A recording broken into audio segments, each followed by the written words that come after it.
Okay, hi everybody. So at this stage, we're going to attach the base and the lid for the simple box design. So what I'm doing here is with this little piece of 3mm MDF is I'm placing the frame directly on top to one side, and I'm just going to be drawing around it. So I'm going to use the frame as like a template, so I know where to cut the lines, then use it for the base and the top. So in order to cut a nice straight line, I'm going to use the Tenon Saw, just this one here. I'm going to clamp it as close as I can to the edge of the table, so it makes it secure with the G-clamp. G-clamp just positioned to one side. I just make sure it's nice and tight.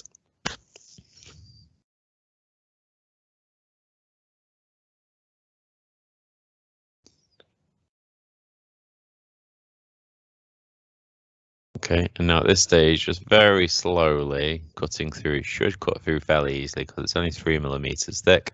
Just remember that your elbow should be perfectly in line running through, and just take your time to make sure your saw is perfectly vertical when cutting through. And don't rush because you'll make the wood snap if you rush your way through it. Okay, now at this stage, I'm going to glue and panel pin the base on. So I'm going to put a bit of glue around the edge. Now you've got to judge it really. You don't want to put too much on because it'll squirt out the sides. You don't put too little on because obviously you want it to be a nice firm bond with the glue.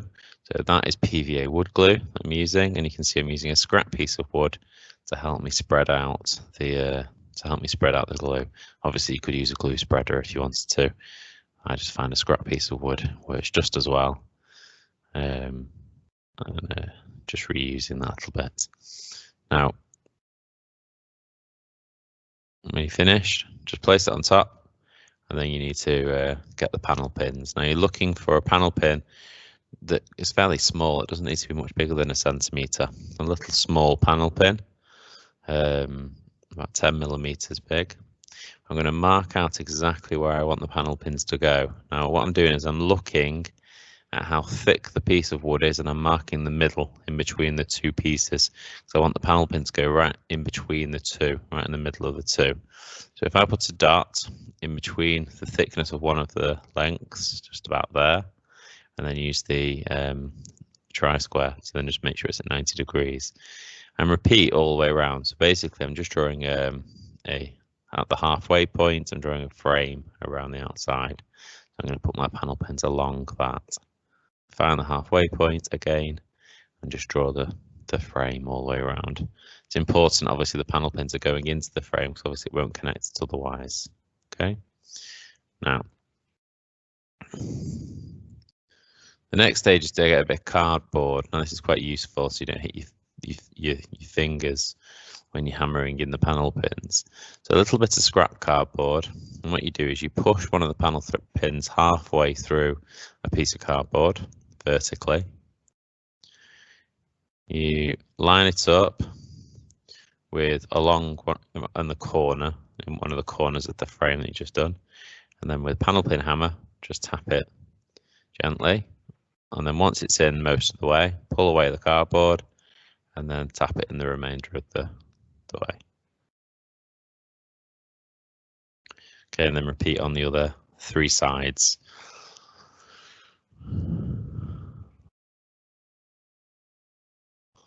Don't use the same hole twice because otherwise it becomes quite loose. It doesn't work very well. So you have to use a different hole each time on the cardboard. A little way through, pull the cardboard away. Just saves your thumbs from getting hit with the hammer. And then repeat the same thing on the other 2 sides.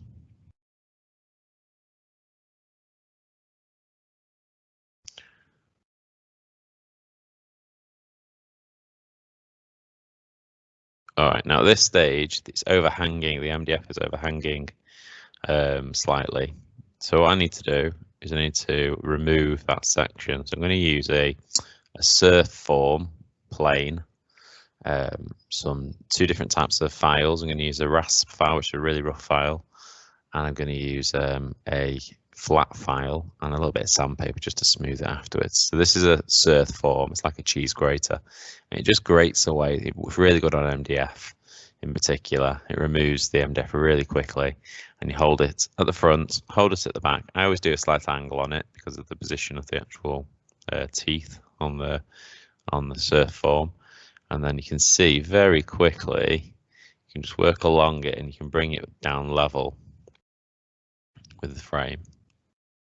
Okay, now just to bring it down a little bit, there's only a little bit, so I'm using the rasp file, and you can see I'm doing the cross filing technique where you go across at 45 degrees, and then you do the draw filing where you go back and forth where it's in both hands, and then repeat with the flat file. So cross filing first, this is just to smooth out any of the big scratches.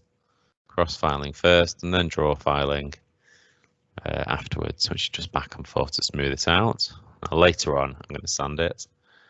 So I'm going to repeat the same thing on the other sides. Okay, so I'll just fast forward a little bit. And then you repeat again.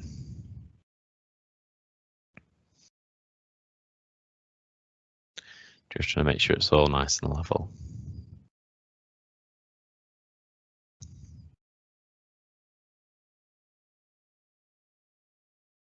Mask is important at this stage. You don't want to get any of the, especially MDF dust, in your lungs. So wear a mask just to protect your lungs from any dust particles.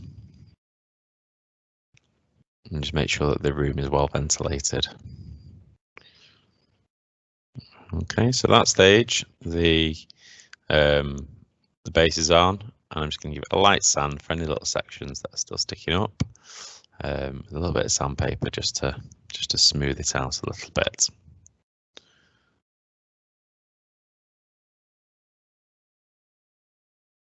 Okay, so at this stage I'm going to attach the lid. Okay, so what you'll find is I'm going to use a doweling swivel hinge. So it'll just swivel around. It's a very simple method of creating a hinge. So what I'm going to do first off is I'm going to tape the lid on with some masking tape just to hold it in position and just make sure one corner is perfect. Okay, so one section I can file that bit back again later just to make sure that that's level. Okay, so tape around it nice and tight so it doesn't move around. And what I'm doing is I'm again, just rewind it a little bit. I'm finding the middle of one of, so the distance across, I'm finding the middle and put a little dot in the middle section just as a guide. So the middle and then just across.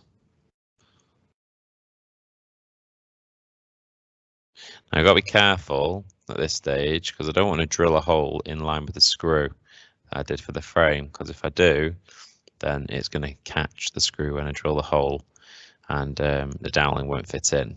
So I've got to move it across to one side, probably a little bit further away.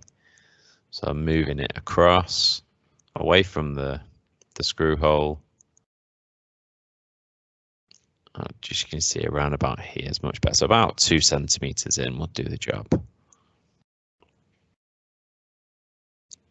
Now you see that little section of doweling there, that's a 6mm diameter piece of doweling, and that's what's going to be used as my doweling hinge.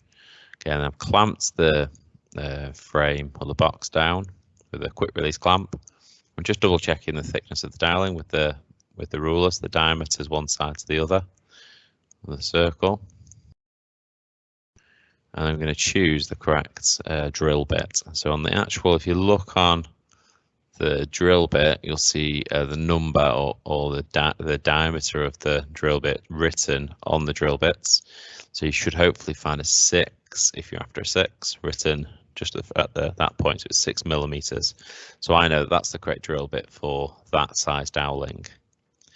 Now to remove the drill bit, I need to put it in reverse, and you'll see 2 little buttons, one on this side, the blue button there, and one on the other side, and one's got arrows going backwards. If you click on push the one that's got the arrows going backwards in, and you hold the little black chuck between your hands, it will actually open up the little clasps inside the drill bit, and then you'll be able to remove that drill bit out first. Okay, then you're going to push the other side, which has got the arrows pointing forwards. So you'll see me push that one now. That's the button for the chuck to tighten. And then if you hold that bit down and make sure that that's all nice and tightly in position, you hold it firmly, and then you can position that right. Now, when it comes to the drilling, I want to make sure I don't drill too deep. So I'm going to mark off where I want to stop drilling. Okay, so I'm going to use the masking tape now to put my thumb on the distance I want it to be.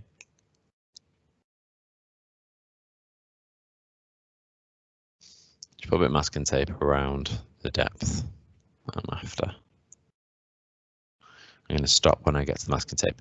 Now it's important that the drill is vertical because you don't want to be drilling at an angle. So you put your palm on the bottom, on the top of it, and just pull the trigger gently, and then keep just double checking that you're not drilling at an angle. So it wants to be perfectly vertical straight down. So look at the different angles and just check it. So you have to push down firmly, hold it in position, stop when you get to the masking tape, and then obviously just slowly bring it back out again. And you'll notice when I bring it back out again, I still keep my finger on the drill because it comes out easier if it's still rotating. Now put the doweling in the hole, mark off the depth with the pencil.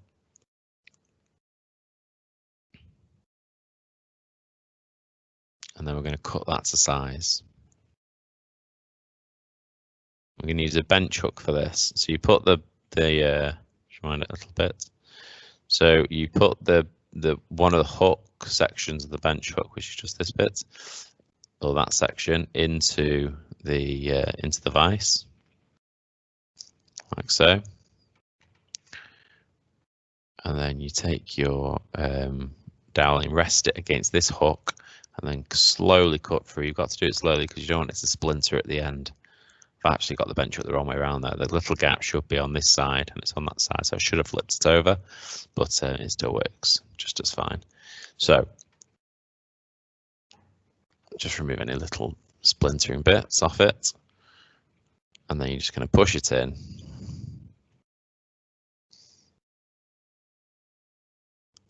And then hopefully it should work.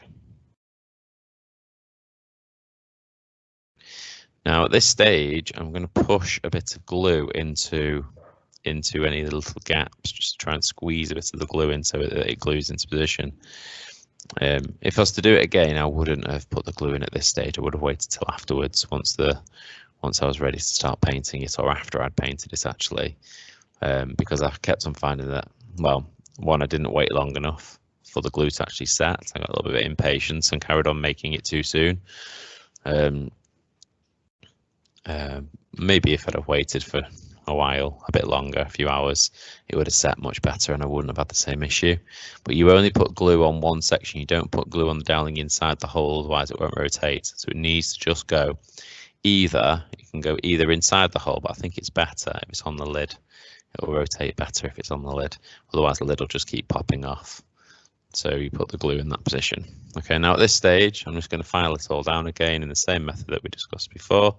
I'll fast forward this bit. So repeat just to make sure they're both exactly the same size.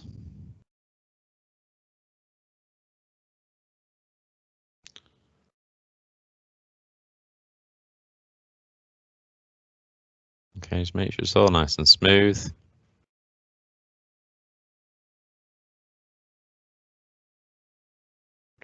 And any little larger sections, if you want to, there's any quite big sections to file off. Your best bet is to clamp it down with the quick release clamp and just carefully saw off any large sections, and then you can go and file it off afterwards.